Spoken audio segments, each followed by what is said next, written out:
Hello friends.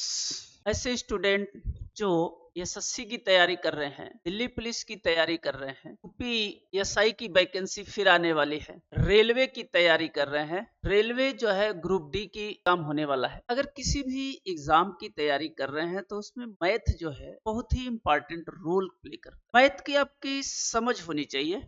Math तभी solve होगा जब आपका कंसेप्ट क्लियर होगा, तभी आप ट्रिक लगा पाएंगे जब आपका कंसेप्ट क्लियर हो। तो हम जो है यहाँ पे आपको कंसेप्ट क्लियर करने चले हैं। एसएससी कॉम्पिटिटिव एग्जाम चाहे कोई भी मैथ आप पढ़ें, अगर एसएससी का मैथ पढ़ लिए तो कोई भी एग्जाम दे सकते हैं। पहला सवाल जो है हमारा है सिंप्लीफिकेशन, सरलीकरण से।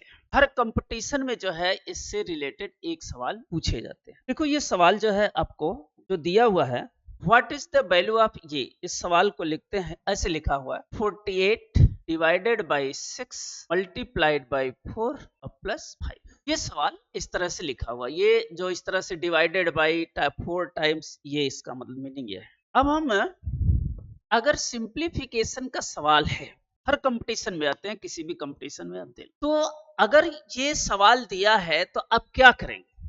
कोई क्या करेगा, इसको मल्टीप्लाइड कर देगा, फिर डिवाइड करेगा, कोई 5 और 4 जोड़ देगा, 9 कर देगा, कुछ करेगा इस तरह से।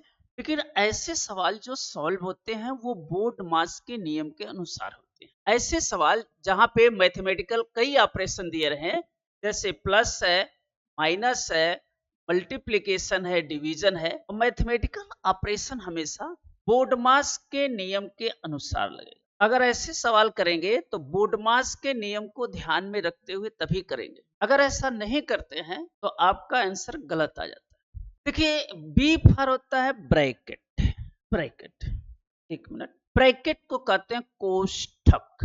और जो ब्रैकेट होता है वो इस तरह से होता है, 4 तरह से होता है, पढ़ रहा है। एक तो सबसे, ठीक है, बड़ा, फिर इससे छोटा, फिर इससे छोटा, फिर ऐसे। ये 4 तरह से ब्रैकेट होते हैं। तो अगर हमें ब्रैकेट दिया है तो सबसे पहले हमें ब्रैकेट को सॉल्व करना है बोर्ड मास के नियम के अनुसार, पी फॉर ब्रैकेट। और इस ब्रैकेट में भी सबसे पहले इधर से सॉल्व करेंगे, सबसे पहले ये, फिर ये, फिर ये, फिर लास्ट में ये। सॉल्व करने का तरीका ऐसे है बोर्ड मास के नियम। ओ का मतलब होता है ऑफ, ऑफ को कहते हैं का, और इसका मतलब होता है मल्टीप्लाइड करना। टी फॉर होता है डिवीजन, डिवीजन माने होता है भाग। एम फॉर मल्टीप्लिकेशन, मल्टीप्लिकेशन को कहते हैं गुणा। ए फॉर एडिशन, एडिशन माने जोड़। और यस फॉर सब्ट्रैक्शन, सब्ट्रैक्शन माने होता है घटाना। तो अगर आपके सवाल में प्लस माइनस मल्टीप्लिकेशन डिवीजन सभी चीजें दिया हुआ है तो इसे हम कहते हैं mathematical operation. Mathematical operation apply करने के लिए हम बोर्ड मास का नियम अप्लाई करते हैं। अगर बोर्ड मास के नियम से ये सवाल नहीं करेंगे तो आपका सवाल गलत हो जाएगा।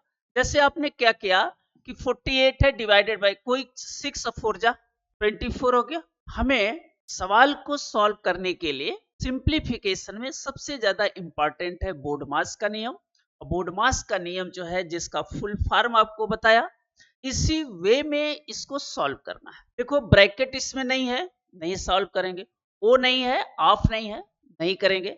सबसे पहले डिवीजन है, डिवीजन का मतलब भाग। देखा, देखो यहाँ पे है तो 6 से भाग देंगे, 8 बार चला के। फिर है देखो मल्टीप्लीकेशन, गुणा की बात कर रहा है तो देखो गुणा ही है, तो 8 में 4 का गुणा कर देंगे। और फिर इसको 5 जोड़ेंगे, 5 जोड़ेंगे बाद में। अब सब्ट्रैक्शन है ही नहीं इसमें, तो हम पहले मल्टीप्लाइड करेंगे तब ऐड करेंगे। तो 8 का टेबल 4 में पढ़ेंगे, 8 चौक के 32, और 5 जोड़ देंगे, कितना आएगा 37। इसका आंसर जो आएगा 37 आएगा। देखो यहाँ पे आंसर आ गया सी।